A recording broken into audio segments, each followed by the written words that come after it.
سلام به همه بچه خوب ایران فینتکس. به کانال یوتیوب ایران فینتکس خوش اومدید.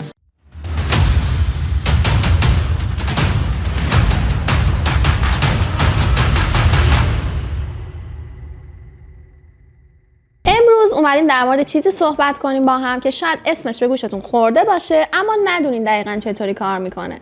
ETF یا صندوق‌های قابل معامله در بورس. اگه تا حالا خواستین تو بازار سهام سرمایه گذاری کنید اما نمیخواستید برای هر سهم یا اوراق قرضه به صورت جدا تصمیم گیری کنید، این ویدیو مخصوص شماست. حالا بیایم با هم خیلی ساده و خودمونی این بحث رو باز کنیم. خب اول از همه بیایم با تعریف ETF شروع کنیم. ETF یا صندوق‌های قابل معامله در بورس مثل یه سبد سرمایه‌گذاری میمونه. به جای اینکه هر سهم یا اوراق قرضه رو جداگونه بخرید، این صندوق چیکار میکنه؟ بهتون اجازه میده که به صورت یکجا توی مجموعی از دارایی‌ها سرمایه گذاری کنید. دقیقاً مثل این میمونه که به جای اینکه تک تک محصولات از یه فروشگاه بخرید، یه پکیج کامل و متنوع رو یه باره بخرید. این یکی از بهترین راه‌ها برای ایجاد یه پورتفولیوی متنوع.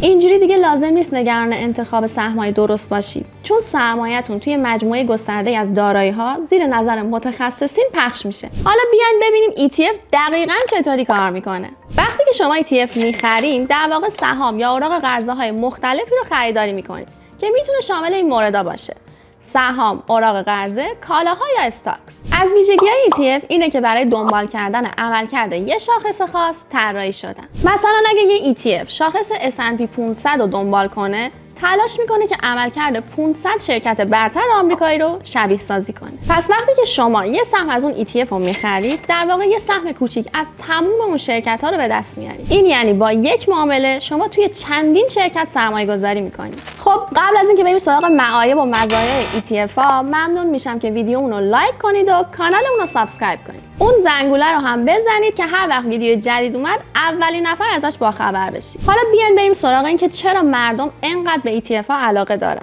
چند تا دلیل خوب واسه این موضوع وجود داره. با خرید یه دونه ETF میتونید به صورت یکجا توی صدها یا حتی هزاران دارایی سرمایه گذاری کنید. مثلا وقتی که یه ETF شاخص S&P 500 رو دنبال میکنه رو میخرین، شما به صورت غیر مستقیم توی 500 شرکت بزرگ آمریکایی سرمایه گذاری کردین. این یه راه راحت برای پخش کردن ریسک‌های سرمایه گذاریه. ETF ها مثل سهام در بورس معامله میشن.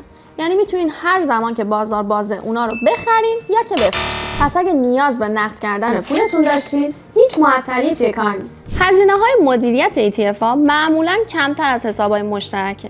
چرا؟ چون اغلب به صورت غیر فعال مدیریت میشن. یعنی فقط یه شاخص رو دنبال میکنن و نیازی نیست کسی بشینه سهام‌ها رو انتخاب کنه.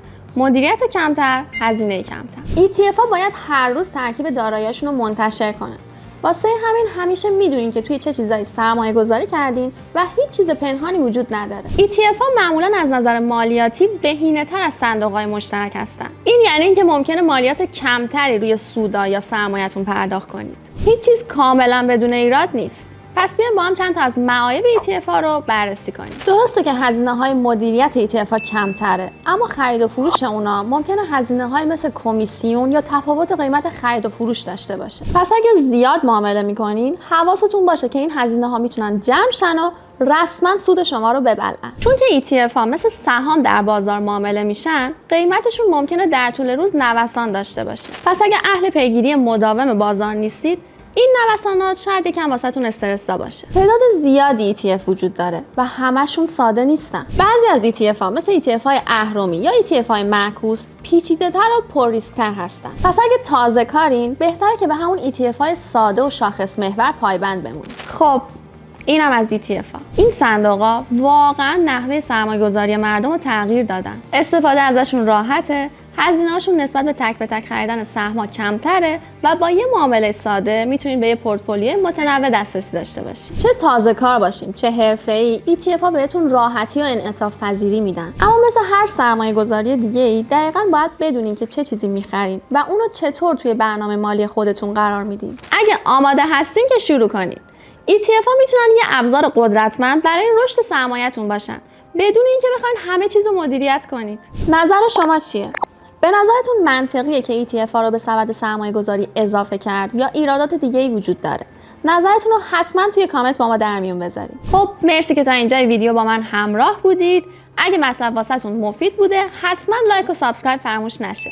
این کارتون بهمون خیلی زیاد انرژی میده و باعث میشه که ما سعی کنیم ویدیوهای خیلی بهتری توی حوزه مالی و سرمایه‌گذاری واسهتون آماده کنیم. راستی ما رو تو شبکه‌های اجتماعی هم دنبال کنید که اونجا هم کلی محتوای خاص و بروز واسهتون آماده کردیم. تا ویدیوی بعدی مراقب هم داراییتون هم سلامتیتون باشین که بزرگترین داراییه.